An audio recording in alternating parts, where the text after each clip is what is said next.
faces down there, so I'll just reintroduce myself again. My name is James Tan. I've been working with Unreal Engine for about 13 years now. So this goes all the way back to Unreal Engine 1. And today we're going to be looking over Unreal Development Kit. What is Unreal Development Kit and how it helps if you're wanting to make a game, how Unreal Development Kit helps to resolve most of the issues that you're going to come across when it comes to developing games. So could I just have a show of hands? Who are programmers in the room? Well, we've got we've got two programmers. We've got three programmers. And who are actually content developers? You know, things like 3D models, textures. So all of you guys, okay, so all of these guys down here are content developers. And you guys are the rest of you guys are game designers, level designers? Great, okay. So basically this talk is really going to go over like how we're going to solve all the problems of, you know, how you do the programming, how you create content and things like 3ds Max, Maya, and other content creation packages, Adobe Photoshop, Flash. Then we go into things like Kismet, which is a visual scripting system of how that helps game designers and level designers to create the gameplay elements in your new game. So the first question is, how do you actually make levels inside, you know, your Unreal-powered game? So there is a giant tool in Unreal and UDK called Unreal Editor, and it's a fully featured level editor, which is all you basically need to bring everything into your game and to actually create all the levels in your game. So unlike some other engines out there, you don't use command line tools to import stuff in. You don't use separate programs to import stuff in. You just do everything in one thing. So we may have some time for some questions towards the very end. So if you guys have questions, just hold them in your brain for a while and we can go over them towards the end. So here are some examples of things that you would do inside Unreal Editor as a level designer. So you would place down all of the static meshes or skeletal meshes, and you could also place down all the particle effects.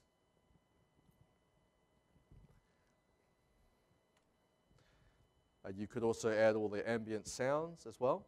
So you don't need to jump out to a different editor to add all the sound effects and things like that into the game. Come on, guys! Don't stand outside the door.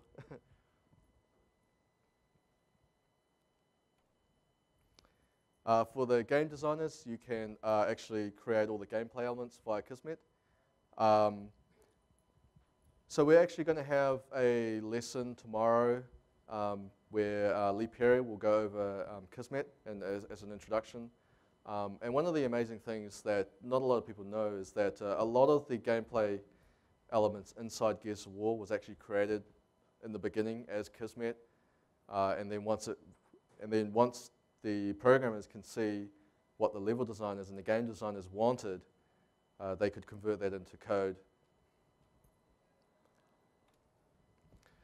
You could also create all your cinematics and either cutscenes or in-game sort of stuff scenes that happen inside Matinee. And again, it's a really nice tool, so you don't have to jump out into a separate tool to add cutscenes into your game, for example, or if you just want to make like a lift move up and down and stuff, you don't have to jump out of a different program just to animate those things. So that's a really brief overview of how you make levels inside Unreal Editor. We're going to actually have a lesson on that, I think it's tomorrow as well, on how you would actually use all the different tools and bits and pieces like BSP and static meshes and particle effects, how you actually put that all together inside UDK tomorrow. So hopefully you come to that one as well. So for the content creators, often you're going to be making things like 3D models inside a content creation package, such as 3ds Max or Maya, or you're going to be making your images and textures through Adobe Photoshop, for example, or you're going to be making sounds through using Audacity or some other sound program. And you actually import all of the content via the content browser. And I'll give you a look at what the content browser looks like.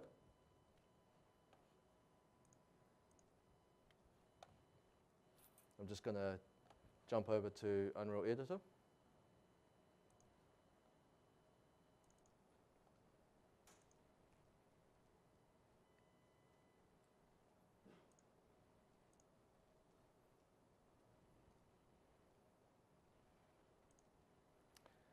So while Unreal Editor is loading, lots and lots of formats are supported by UDK natively.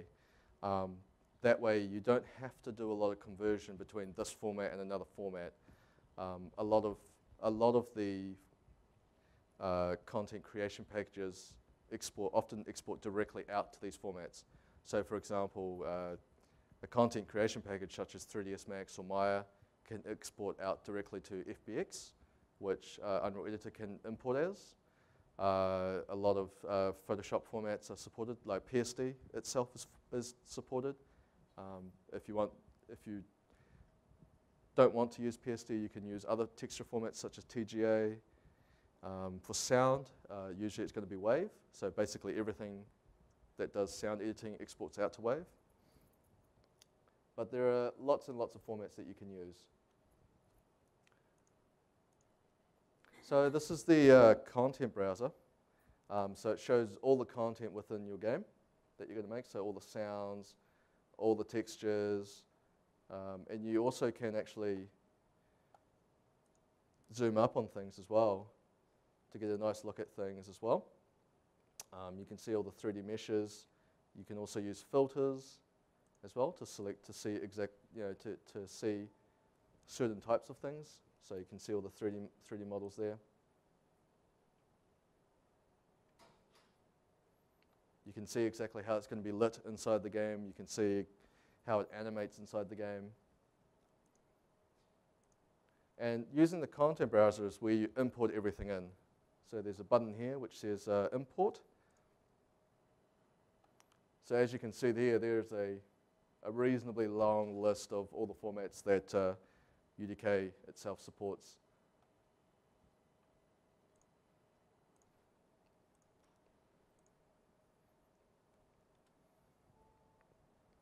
And as I elaborated earlier, imported content can be viewed or played back.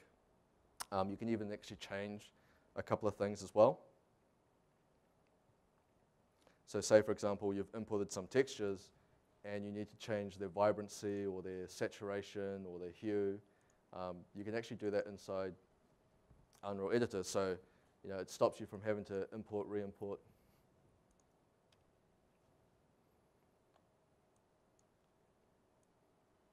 So you can do things like adjust the brightness.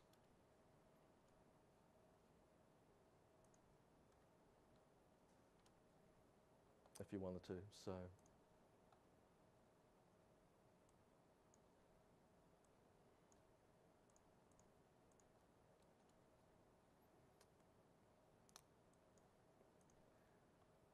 you can play back some sounds.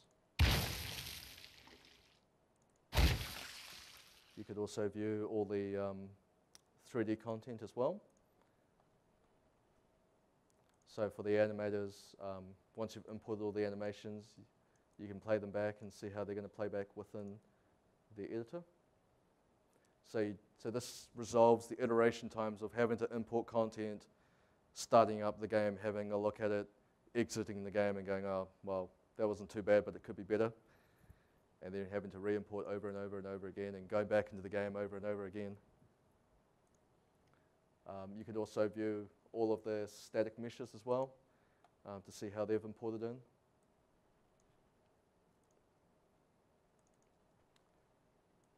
And the really good thing about this is that as the content creation developer, you can examine exactly how things have been imported, how things are going to look, or how things should be looking. And essentially, you're the best person to do that.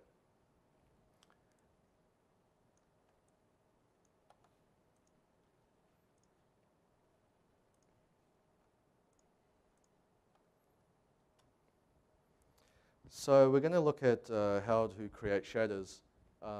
Has anybody here not been told what shaders are? Great, so everybody knows what shaders are. So the thing about shaders is that they're also somewhat called materials inside Unreal Engine 3.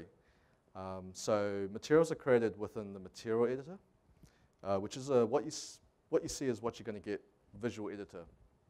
So normally tech artists or programmers would be the one to create these shaders, but what we have now is technical artists are usually more responsible for creating all of the shaders inside most games now.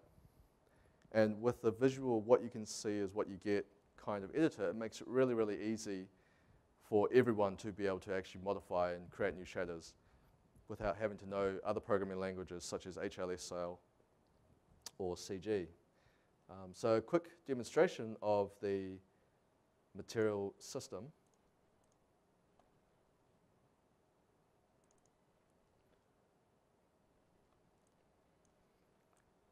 So as you can see here, it's a very visual type system. You've got a texture input, which goes into both an addition and a multiplication, and you can actually see the results individually as well. So for example, this shows the finished result, but you can right-click at each node and see what each node is doing. So this node here, what this node is doing is multiplying with a panning texture down here. You can step back and also go, okay, so what is this texture sample looking like? And you can sort of formulate in your head how things are going to look like and actually still see them on the screen. And so that makes making really complicated textures or shaders really, really easy to do. And a visual system like this doesn't hinder your ability to make some really complicated shaders either. So how many here have actually messed around with the material editor? We've got one, two, got a couple of people here, great. So how many of you guys have seen the development kit gem which shows you how to make parallax occluded shaders inside Unreal? One, cool. Did you get a chance to see how complicated that yeah, okay. So even though the shader itself can be made very simply like this, you can actually use hundreds of nodes, no problems, to create, yeah, as I said, shaders like parallax occlusion shaders, or to use techniques such as interior mapping. All of those can be created using the material editor. You have extra functionality by using things like material functions. And how many of you guys have heard what material functions are? We got one? Cool. So for the rest of us, so what material functions are is that they're small snippets of material nodes. So say, for example, you have a blending operation. So say, for example, you want to create the overlay material function, and you want to be able to use that everywhere. You can do so by creating a new material function. I guess the best way to think about material functions is that they allow you to make your own material nodes.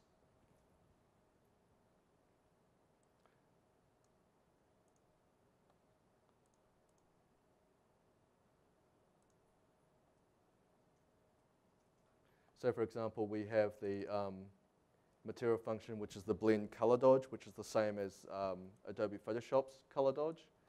And they allow you to make little snippets of material code like this, which you can then plug into all your other materials later on. So say, for example, you have a special shader effect which changes the lighting model of your game. You can create that within here, and that way all of the materials that you have later on in the game can just use the same material function. And again, it's all about iteration. It's all about making it as fast as possible for your tech artists to be able to create new effects really easily and have them being used in every single instance of a material.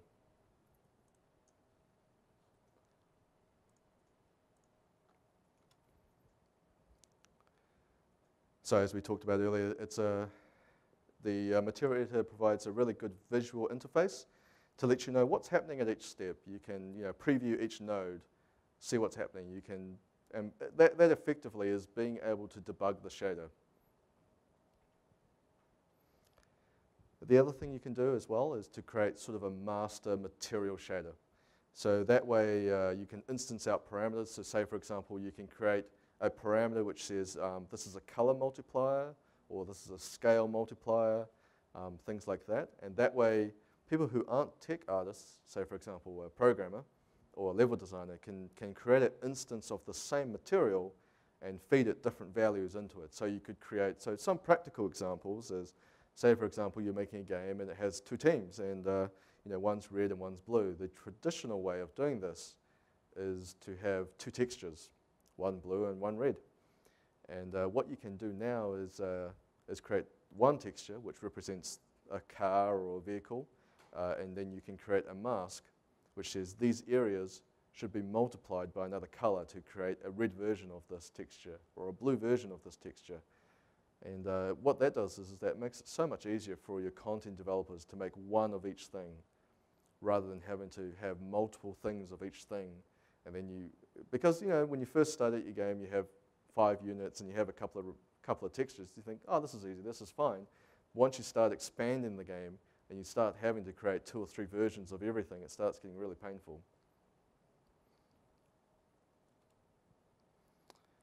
And the other thing that with the parameters is that the tech artist can also group these parameters together. So I'll show you an example. So back in Unreal Editor,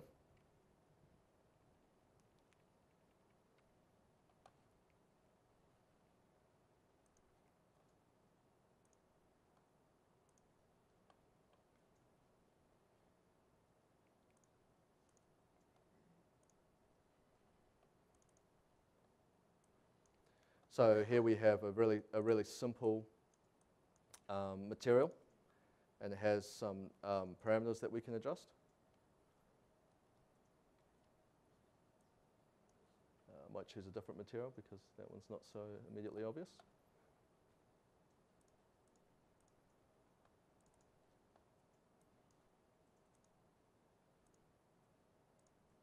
So with this material here, which is looks like a crosshair, we can change the opacity inside here, or we can change the color. So I might make it a bit more of a yellow color or a white color. And as you can see, with these kinds of parameters, we don't really have very interesting names attached with them. It sort of says blinking arrow color, but you can actually group all these parameters up to say this is what it controls. So say, for example, you can say, I could organize these parameters as groups of color, so that you can say these are the things that you change for the color, or you can organize it to give more description associated with those parameters. So you can say these values change the way that the material waves, for example. And really, that kind of feature is really useful for almost documenting your material, so that later on, if a level designer or the game designer says, I want to do something, how do I do it? He can experiment and create a new material instance and start playing around with some of those values. And based on some of the data given from the group information, he or she can sort of fumble his way through it and go like, oh, okay, so that's how I did it.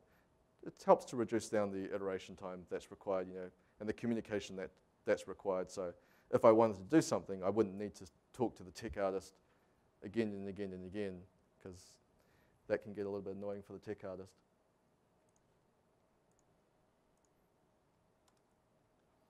So we're going to jump to how do we light the world. So lighting is really important for basically every single game.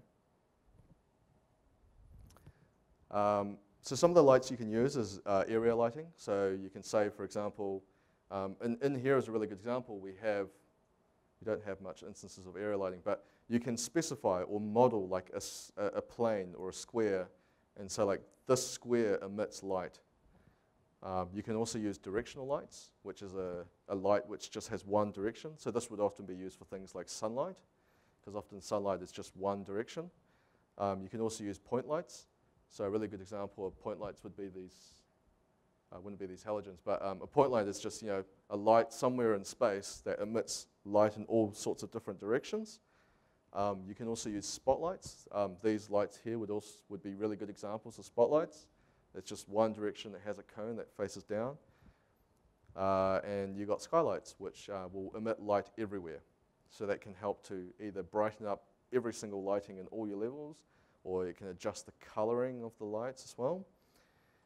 And all of these can be added to the world, and they add light and they also add shadows. So if you add a light, that will cast shadows and so forth.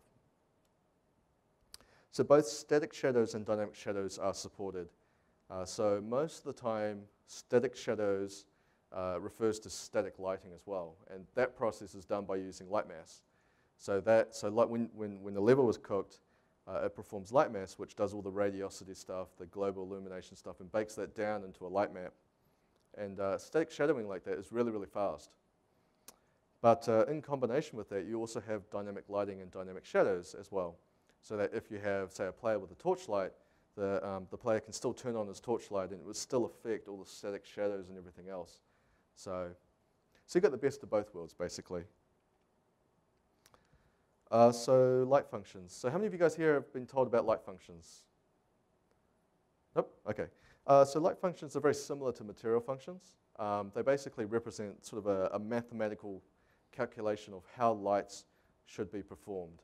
So say, for example, the player, going back to the flashlight example, if you wanted to say, he turns on the flashlight and you want the flashlight to flicker and dim as the batteries are low, you can use a light function to say, using a sine wave or something like that to adjust the brightness. You can also use textures and things like that to feed into the light function to suggest like the patterns of the bulb or something along those lines. So lighting is a very important part of the game, and Unreal gives you a lot of options of how you want to control lighting in the game. So we're going to be looking at we're going to be discussing about the gameplay logic. So Kismet is a visual scripting language which you can use to create complex or simplistic game logic. So it's a node-based visual system. So I'll just quickly jump into Unreal Ed to show you guys a quick look.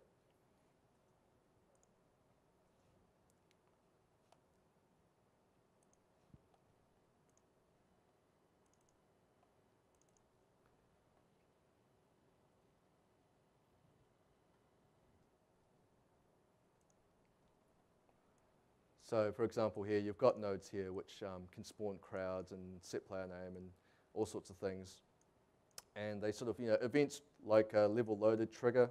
When the level is loaded, it'll then spawn some crowds in the sewers. You can add comments. And again, as I said earlier, most of Gears of War was originally prototyped using Kismet.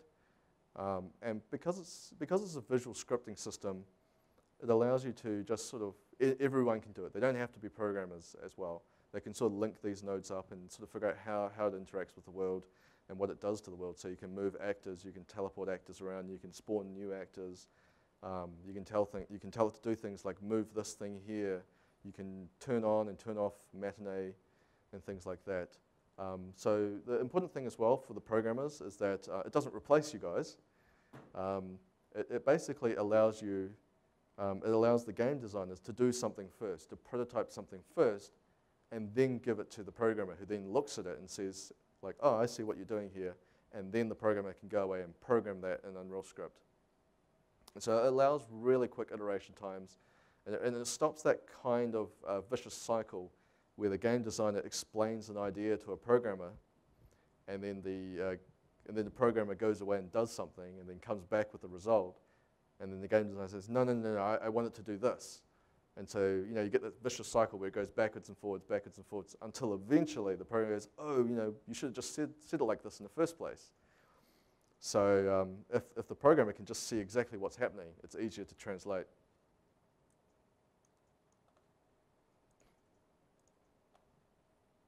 And we're going to be looking at Kismet in another session probably tomorrow.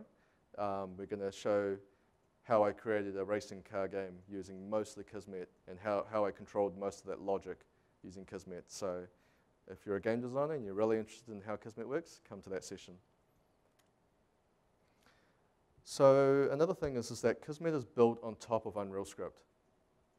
And that's really important because what this means is, for the programmers, there are certain types of things that is much better defined in Kismet. So say, for example, a player walks into an area and something should happen.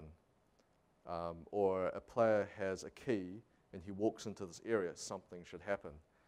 And most of those things should be controlled by Kismet because a level designer can decide when and where this happens. The programmer doesn't have to say, oh, okay, so this part of the level, this does something and this happens, and it's just much easier for a game designer to say, okay, I place a node here, I place another node here, this node checks to make sure the player's in the right volume, this node here checks to make sure that the player has the right key. Okay, so once these nodes are linked up, the Kismet just says, okay, now go and do this. So I guess if you can imagine it as sort of almost like I think some other things do this as well. It's sort of a bit like, I think it's a little bit like Flash in some areas. I think Flash has some tools like this as well, where you can just say, when you get to this part of the scene in Flash, jump to these frames over here. So it's somewhat like that. So what is Unreal Script? So Unreal Script is a scripting language which is built into UDK. And Unreal Script provides a really, really safe environment to allow programmers to experiment and to do things. So the nice things about Unreal Script is that it's very difficult, for example, to leak memory. When you create objects and you create actors within the world, Unreal's garbage collection will happen automatically. It's sort of a little bit like comparison of using C++ versus C hash. C hash has a really fast iteration time because you just don't care about how memory is handled. You don't care about, oh, I forgot to delete this chunk of memory, so I'm leaking memory. And how many of you guys have heard this saying that Unreal Script is like 20 times slower than C++? Okay, so nobody here. Okay, that's really good. That's really good. So just to iterate on that, if you ever hear that statement, we're going to talk in relative terms here. So C++ is pretty darn fast. If you sort of assume that C++ runs 1 million instructions for every 0.16 of a millisecond, and if you just divide that by 20, that is basically how fast Unreal Script is. There's a lot of 0.0000000. There's a lot of zeros. So basically Unreal Script is fast. It allows you to still create and write fairly complex algorithms. Okay, so we're going to talk about how you add terrain. So for those of you who are creating sort of open world RPG-like games, this is probably going to be quite important to you guys. So Landscape is the advanced terrain toolset that's now available in UDK. And so I'll just briefly go over some of the new features in Landscape. So it can be used to represent a really, really massive world. So it can actually represent 8 kilometers. I think it's almost, 8 kilometers by 8 kilometers. So it's pretty darn huge. The other nice thing as well is that if you want worlds larger than 8 kilometers by 8 kilometers, if you have hundreds of artists that will make all the detail for you, you can actually stream these levels together. So you could represent a 32 by 32 kilometer world by streaming in levels at the appropriate time. So it has a continuous geo-map LOD. Okay, so what does this mean? So it's a fancy term for that. If you're far away from a particular section of the landscape, it does dynamic LODing so that it doesn't draw all of those polygons in that area. And it does this really, really smoothly. Previous terrain systems basically would just remove vertices, so you get a lot of popping, you get a lot of, this was in the old system, a lot of vertices moving around randomly and stuff like that. But with the newer map LOD system is that, so if you have 4 vertices here, like 1, 2, as you move away, they just slowly shrink into each other and slowly, and that performs the LODing that way. So basically all I'm saying is that you can have lots of detail and it'll still be fast as you move away from those areas.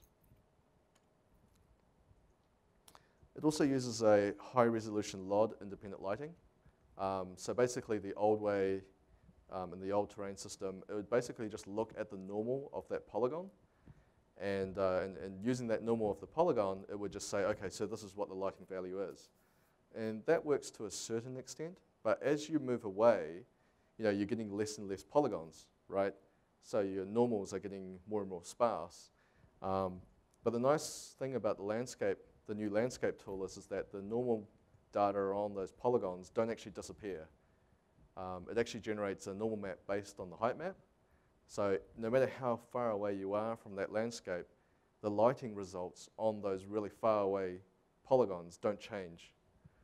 So basically the lighting is really nicely uniform across the whole landscape. It also uses physics, which is NVIDIA's physics engine, and that handles all the collision detection for you. So as the player moves around, it uses that collision data. As vehicles move over the terrain, it uses those collision detection algorithms to handle that for you. All right, so we're going to jump over to the particle effects. So particle effects are created inside Unreal Editor as well, and it's a nice tool, basically. So you can create some new sprite emitters, you can create mesh-based emitters, you can create beams, which represent things like lightning bolts, for example. Particle effects can also be modified in-game by Unreal Script. And this would allow programmers to define how particles should react to things. So say, for example, you have a game with two teams again, and you have different colors for the muzzle flashes. So if the red team guy is shooting his pistol and you want the muzzle flash to be red, you can actually set that in Unreal Script itself. And so the particle effect will go, oh, actually, I'm supposed to be tinting the whole thing red. So it'll do that. And that makes it really nice and flexible as well. So you don't have to create two different versions of a particle emitter and say one's red and one's blue explicitly. You can just create one version, which is a grayscale version, and then tint it using Unreal Script. Other things you can change is sort of things like how fast the particles should be moving in a particular scene, or how many particles should be in a particular scene, those sorts of things. So basically, if you create the emitter, or if you create the particle effect, you can tell your programmer and say, like, I want it to do these things under these circumstances. And it's very easy to change those.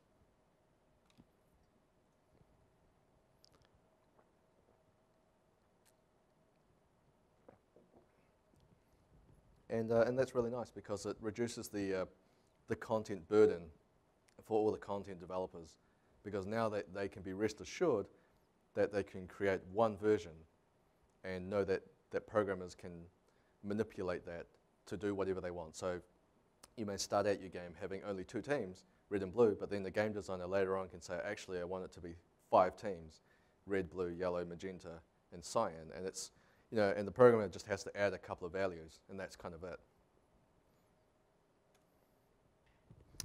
Particle effects can also detect collisions. It can use two systems. It can use a simpler Unreal physics engine to just say, oh, this particle hit this wall, and and the particle effect can decide, oh, okay, I should actually stop here and disappear. Or and this could be really useful for things like smoke. So as the smoke rises, you want it to sort of disappear when it hits the ceiling. Or things like rainfall or things like snowfall. So you have this particle effect which produces snow, which sprinkles all around the place. But as it touches things like a roof or something, you want the particles to disappear. And you can set that up inside the particle effect itself. You don't need to add any additional code. You don't need to do any of that. You can set it all up in there. You can also use physics as well to control the particle effects. So, and that allows you to do things such as have like smoke billowing down, and as it touches the floor, it starts to collect on the floor, and it sort of slowly spreads out. And as a player runs through it, the player pushes all of that fog away, sort of thing. Another thing you could do as well is use the physics system to do things like bullet case shells. So as the player fires his gun, bullet shells come out, but because they're all simulated using physics, it can bounce off the walls, it can do all of those things, they can collide with each other and do those sorts of things. I'll just have a I'll just switch to Unreal Ed to show you what the particle effect editor looks like.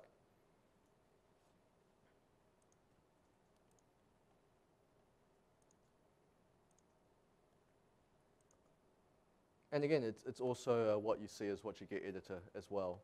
So as you tweak parameters, you can see exactly what's happening.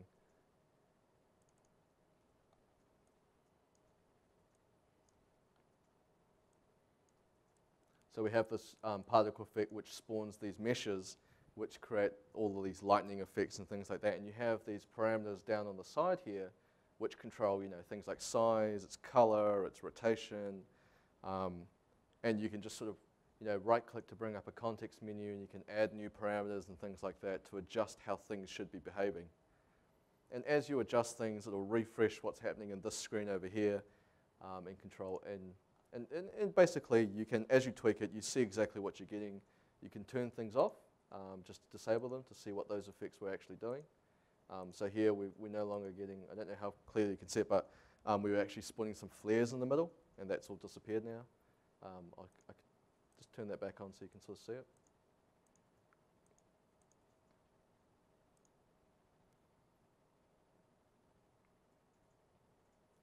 So if I start changing things like the size, it'll make things much bigger and things like that. So, and again, mostly, your tech artists are going to be the one creating these things.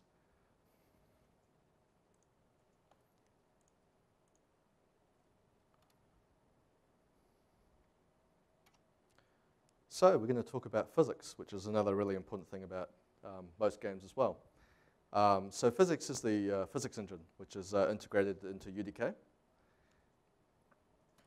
And Apex, which is built on top of physics, as far as I'm aware, is also integrated into UDK as well. And basically what this gives you is that it allows you to simulate cloth constraints, rigid body physics, soft body physics, vehicles, and they're all usable in UDK.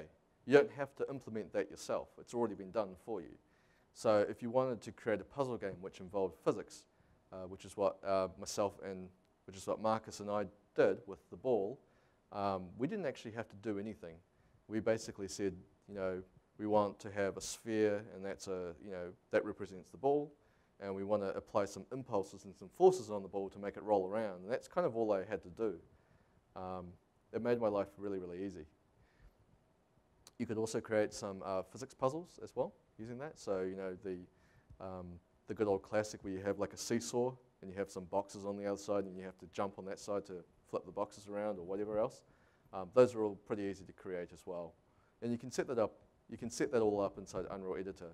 And if you combine that with everything else that we've learned, such as particles and static meshes and so forth, you can use particles to spawn when the seesaw moves using Kismet, for example. If you take a box from an area and the player puts it in the wrong area, or the box falls somewhere that the player can't get, you can use Kismet to detect that and say, like, okay, teleport the box back here so the player can pick it up again. So once we start looking at the individual components and start merging them together, it's the merging together of those tools that makes it much easier to develop games. And that's why Unreal Editor has everything all tied together, so that when you're working on things, you can immediately plug it into the game and see what's happening. And again, physics can be tweaked and modified inside Unreal Script. And this was really important for the game like The Ball, because you wanted to push or pull the ball at specific times when players did specific things. You wanted to add or destroy constraints when you wanted to. Just to give a brief definition of constraints, it's basically like a joint between two things, and that would, So for example, we had some puzzles where the ball had to create a rope between itself and like a concrete block. So when we created a new constraint there, and then we started pushing the ball, and that constraint would pull that block away from somewhere. So we'll just jump over to sound effects. So sound effects are really, really important in every single game.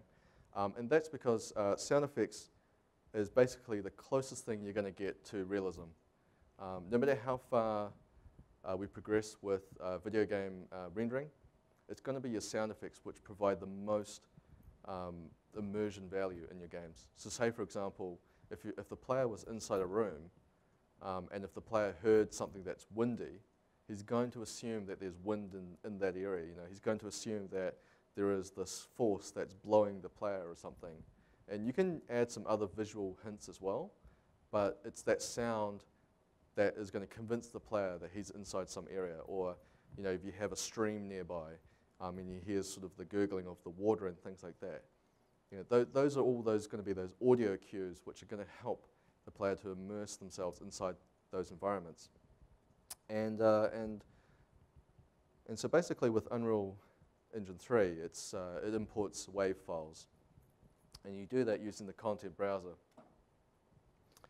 And playing back sound waves is okay. It's not too bad. But what you really want is a very simple scripting language that actually helps you to control how those things sound like. And what UDK does is that it has sound cues, which is a visual node-based system, which allows you to create sequences of how those sounds are played back. So we'll just jump to Unreal Air to show you exactly what I mean.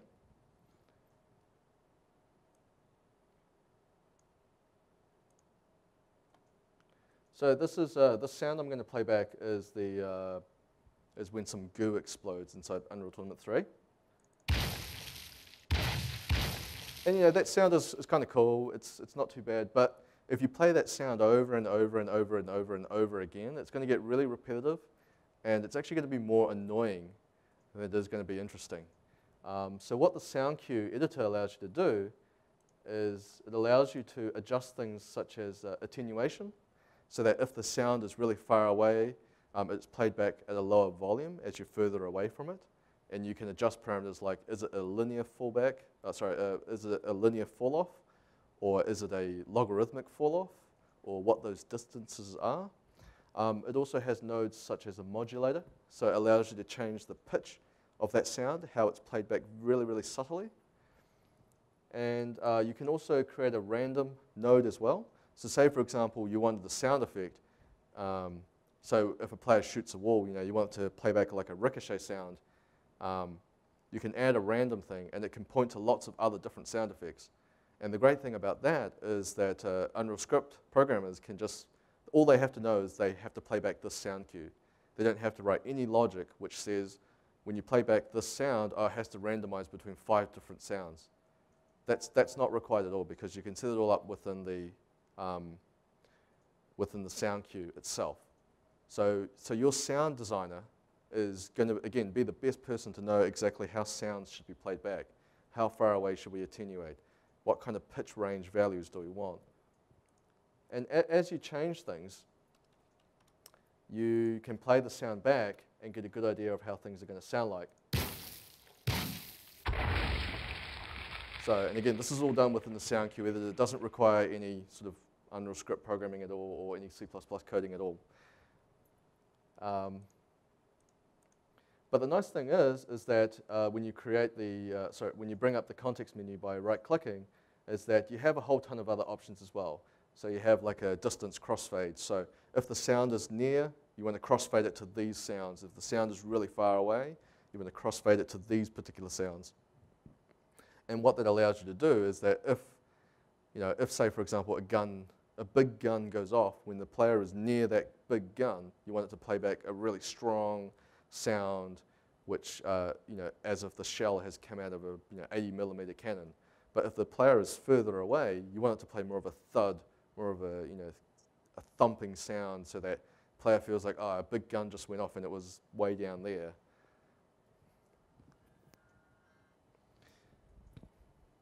And you do have nodes which allow Unreal Script programmers to actually modify the pitch, the volume, and so on. And this is really important because there are some sounds which you cannot anticipate exactly how it's going to sound like. So say, for example, you have like a car, and as that car revs up, you want it to play back different, the pitch should be changing. And, but you can't anticipate how that car engine is going to sound like. So you want to leave some hooks in there so that the Unreal programmer can say like, okay, change the pitch to this value now, change the pitch to this value now.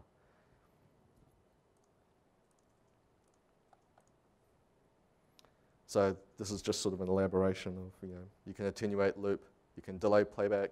So some of the things you can do with music, for example, you can use the sound cue system.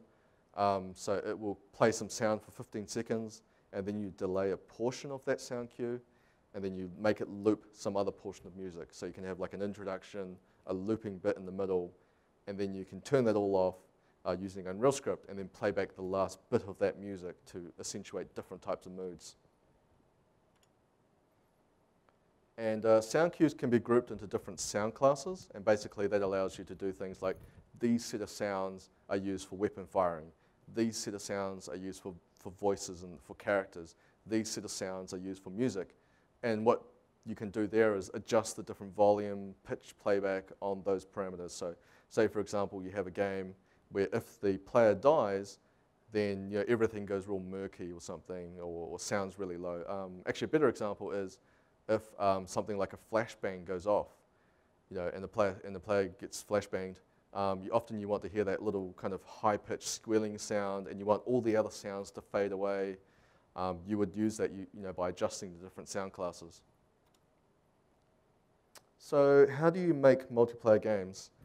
So with UDK, networking is built in, and you make that by making certain functions being able to send data backwards and forwards, or you have some variables which can send data backwards and forwards. So it's all built into one thing. You don't make a separate server, and you don't make a separate client. You make that all in one go. And Steam and Game Center are both integrated into UDK.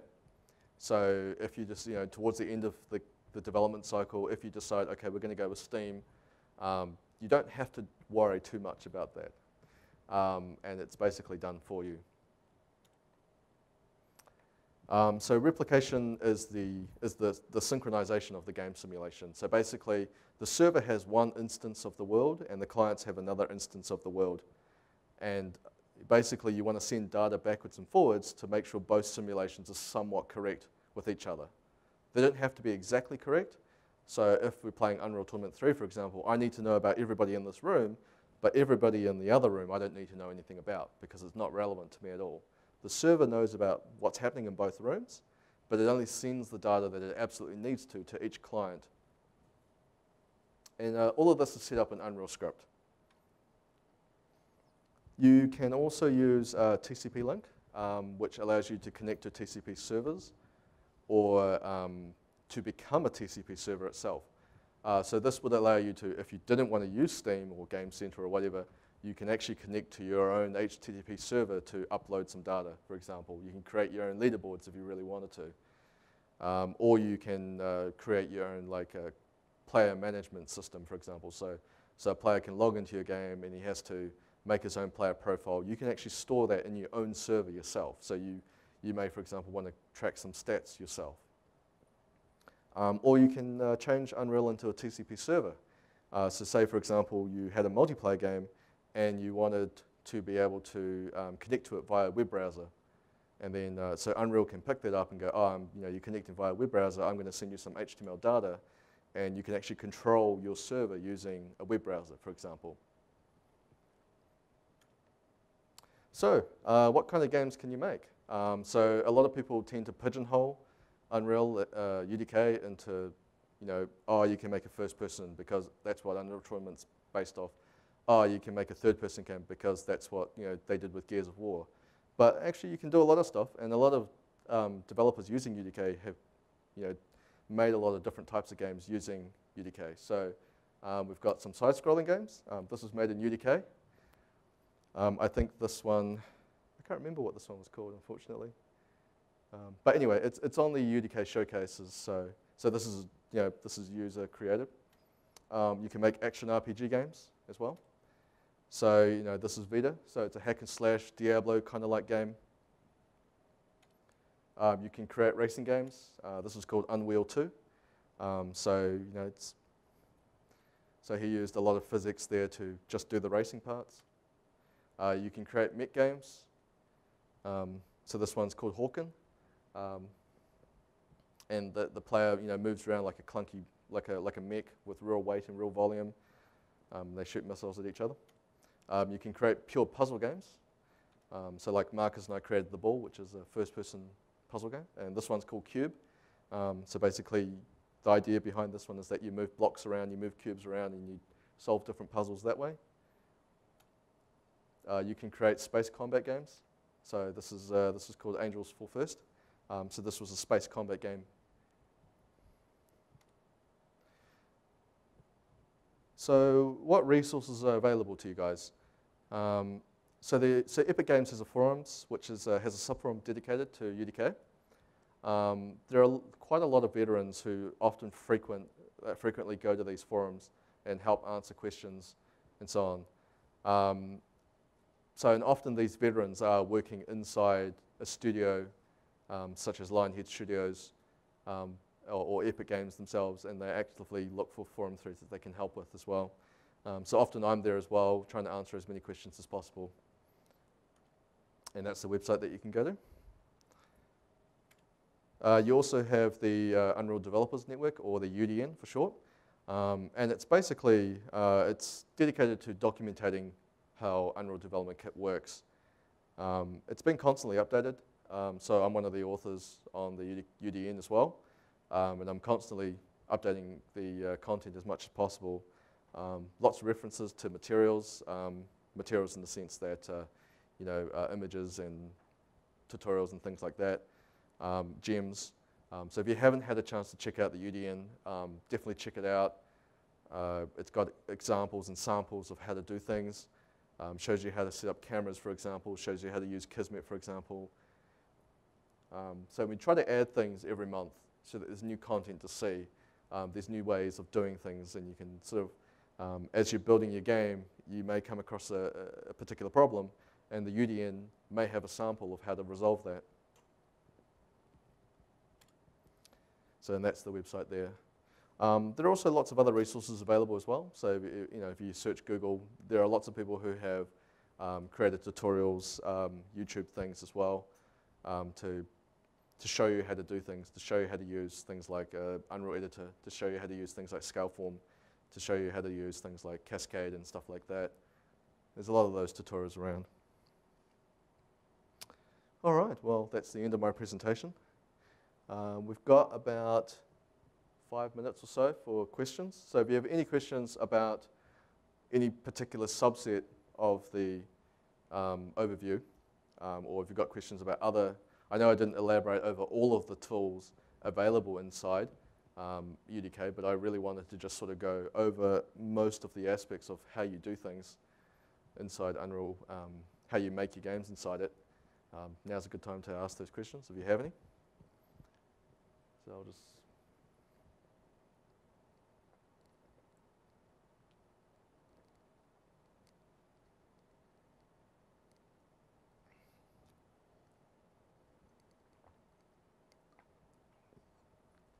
Would anyone like me to elaborate over any portions of the presentation that I've just given? Or any other parts you want me to talk about very briefly?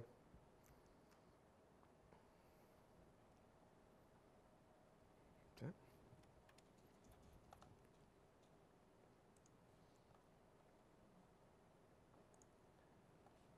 So I'll elaborate a little bit more about Unreal Editor here and some of the tools that you can use to help with the speed up of how you make games. One of the things is that instead of having to start and stop your game every single time, you can actually just play within the editor.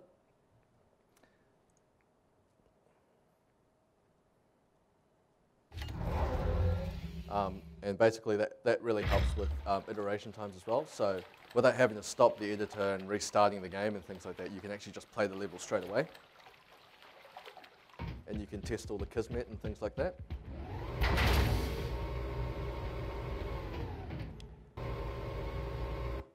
You can obviously escape at any time. If you see any problems with your map and you press escape, Unreal Editor is really helpful because it just sort of goes to that area straight away and you can start modifying the level and then you can start playing in the editor straight away.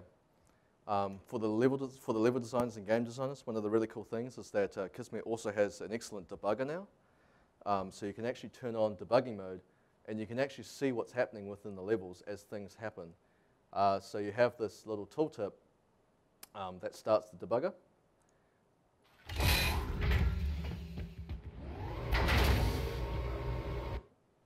Sorry. I need to actually insert some breakpoints of when things should be happening.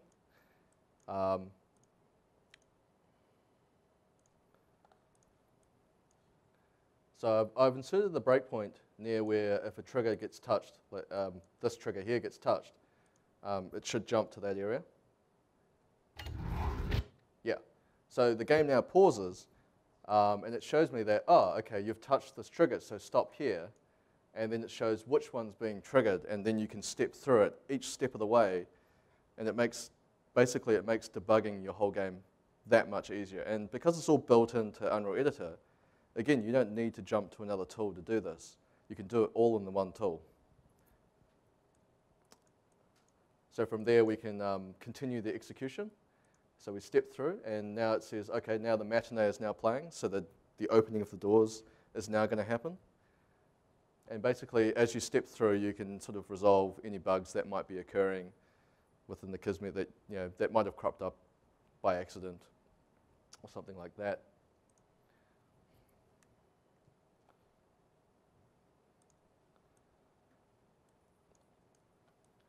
So some of the other systems that we can also elaborate on is the post-processing system.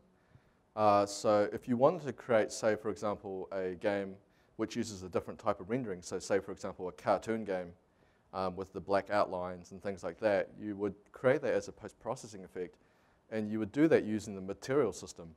So what you receive inside the material system is the rendering of the scene, and then you can look at the depth values of the scene, and as you use the multiplications and the nodes and things like that, you can create the toon line effects. And actually, there's a really good example of that on the development kit gems on the UDN as well.